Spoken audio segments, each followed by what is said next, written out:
তাহলে এর থেকে বড় আন্দোলন করার ক্ষমতা সিআইটিউ রাখে, সেটা আপনারা ভালো করে জানেন। আমরা আজকে কসবা দিয়ে শুরু করেছি, আরো যে পাম্পগুলোতে এই গন্ডগোল হচ্ছে এগুলোতেও আমরা জানান দিতে চাই, প্রশাসন তার মারফত জানান দিক। আমরা প্রশাসনের উচ্চ মহলে চিঠিগুলোকে মেল করা হয়েছে, এইরকম ঘটনা আমাদের রাজ্যে ঘটছে। সিএনজি সঠিক সময়ে পৌঁছাচ্ছে না পাম্পে, আবার যে পাম্পে পৌঁছাচ্ছে সেখানে এইরকম এলাকার ছেলে সিন্ডিকেট ইত্যাদি নানান রকম কার্যকলাপ, পয়সা নিয়ে গ্যাসের লাইনে আগে পৌঁছে দেওয়া, এইরকম কারণে বিশৃঙ্খল পরিস্থিতি তৈরি হচ্ছে। প্রশাসন যদি চুপ করে সবকিছু জেনে মুখ বুঝে বসে থাকে তাহলে আমাদের রাস্তায় নামতে হবে। কোনো বিকল্প আছে? এর কোনো বিকল্প আছে?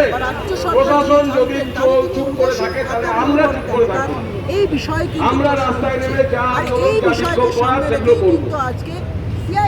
পরিষ্কার কথায় লাইন বাই লাইন আসবে, এলাকার ছেলে বাইরের ছেলে রুবের ছেলে যে যেমন ভাবে লাইন দেয় সেভাবে লাইন দিয়ে প্রয়োজনে দীর্ঘ লাইন হলে টোকেন সিস্টেম করুন, পরপর টোকেন দেখাবে কে আগে যাচ্ছে কে পরে যাচ্ছে, তার দায়িত্ব পালকে দিতে হবে। এই কথাগুলো আমরা বলতে চাইছি। এই মুহূর্তে দাঁড়িয়ে আপনারা যারা এসেছেন আজকে আমাদের সারা রাজ্যের ক্যাবের সাথে যুক্ত যারা আছে তাদের কাছে খবরটা পৌঁছে যাবে যে আমরা রাস্তায় নেমে আন্দোলন করছি। ভবিষ্যতে যদি এই নির্বাচন হয় তাহলে আমরা আবার এই হচ্ছে আমাদের মধ্যে কথা। নিয়ম মাফিক গ্যাস দেওয়া হোক, প্রশাসন এই ব্যাপারে দায়িত্ব নিক। রাত্রিবেলা যেহেতু লাইন পড়ছে বা দিনের বেলা লাইন দিলে পুলিশের কেস দিচ্ছে, এও একটা নিয়মের বিরুদ্ধে।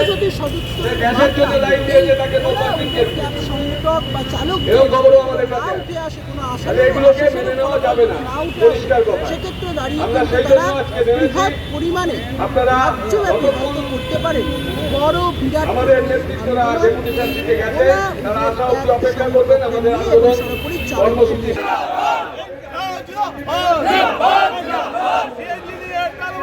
চলছে না, চলবে না, চলছে না, চলবে না। বন্ধ করো, বন্ধ করো।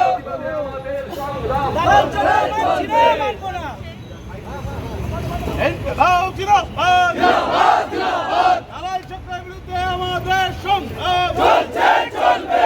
4 ঘন্টা কেন লাইন দিতে হবে? সিএনজি কর্তৃপক্ষ জবাব দাও। 3-4 ঘন্টা লাইন কার স্বার্থে? সিএনজি কর্তৃপক্ষ জবাব দাও। ইনকলাব জিন্দাবাদ, জিন্দাবাদ, জিন্দাবাদ। লাল ঝান্ডা কালো বুখার, ইনকলাব জিন্দাবাদ। দালাল চক্রের বিরুদ্ধে আমাদের সংগ্রাম চলছে, চলবে।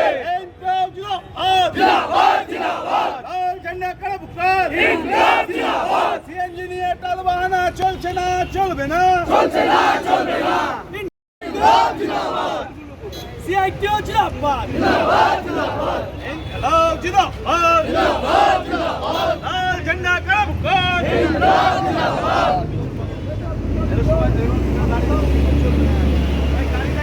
দালালদের বিরুদ্ধে ব্যবস্থা নিতেই হবে, নিতেই হবে, নিতেই হবে। 10টার সময় বন্ধ করা চলবে না, সময় বাড়াতেই হবে। এই সিএনজি গ্যাসের জন্য যেভাবে চাহিদা আছে সেভাবে গ্যাস পাওয়া যাচ্ছে না কেন? এই সিএনজির যে সময় তেল ভরানো দিচ্ছে আরো সময় বাড়াতে হবে। সিএনজি দালাল চক্র মানছি না, মানবো না, মানছি না, মানবো না। ঘন্টার পর ঘন্টা লাইন কেন দিতে হবে? সিএনজি কর্তৃপক্ষ জবাব দাও। গাড়ি বাড়ার পরে সিএনজি পর্যাপ্ত সাপ্লাই নেই কেন? সিএনজি কর্তৃপক্ষ জবাব দাও। ইনকলাব জিন্দাবাদ, জিন্দাবাদ। লাল ঝান্ডা কালো বুখার, ইনকলাব জিন্দাবাদ। সিএনজি কর্তৃপক্ষের বিরুদ্ধে আমাদের আন্দোলন চলছে, চলবে।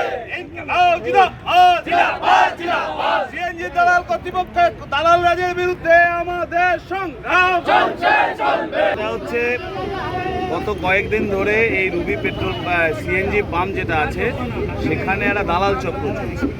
কয়েকজন এখানে দেখছে লম্বা লাইন পড়ে আছে, 3 ঘন্টা, 3.5 ঘন্টা, 4 ঘন্টা করে লাইন দিয়ে গ্যাস ভরতে হচ্ছে।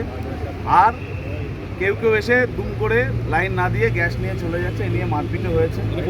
এখানেই হয়েছে, এই পুরশিবতলায় হয়েছে, এখানেও হয়েছে, এই রুবির পাশে এটাতে হয়েছে। তারপরে এছাড়াও সাপুরজিতে যে সিএনজি পেট্রোল পাম্প আছে সেখানেও হয়েছে। আমাদের স্পষ্ট কথা হচ্ছে, পশ্চিমবঙ্গে এখন সিএনজির গাড়ি বাড়ছে, কিন্তু সিএনজি পাম্পের সংখ্যা বাড়ছে না, এবং সেই কারণেই আমার এখানে 3-4 ঘন্টা লাইন হয়, 2 ঘন্টা 3 ঘন্টার বেশি অনেক পাম্পে হচ্ছে সিএনজি গ্যাস থাকছে না। রাজ্য সরকারের পরিবহন দপ্তর তারা এই বিষয়ে ভ্রুক্ষেপ নিচ্ছে না, এবং সিএনজি কর্তৃপক্ষের সঙ্গে বেঙ্গল সিএনজি, এটা হচ্ছে কোলাবোরেশনে একটা কোম্পানি তৈরি হয়েছে, তারাও এটার ভ্রুক্ষেপ নিচ্ছে না। ফলে ড্রাইভারদের অকারণ হয়রানি এবং লোকাল দাদাগিরির সম্মুখীন হতে হচ্ছে। তার প্রতিবাদে আজকে আমাদের কর্মসূচি। আমরা চাইছি যে সুষ্ঠুভাবে সিএনজিটা হচ্ছে সরবরাহ হোক, এবং এতক্ষণ যেন লাইন দিতে না হয়, তার দাবিতেই আমাদের আজকে আমরা কসবা থানাকে ডেপুটেশন দেবো, পরিবহন দপ্তরকে চিঠি করেছি অলরেডি, এবং বেঙ্গল সিএনজিকেও চিঠি করব। ধন্যবাদ। Indrajit Ghosh, Kolkata Ola Uber app cab operators and drivers ইউনিয়নের সভাপতি। বেশ কিছুক্ষণ চলবে। আমাদের এখন বলবে হিন্দি ভাষায় বিনয় সাউ।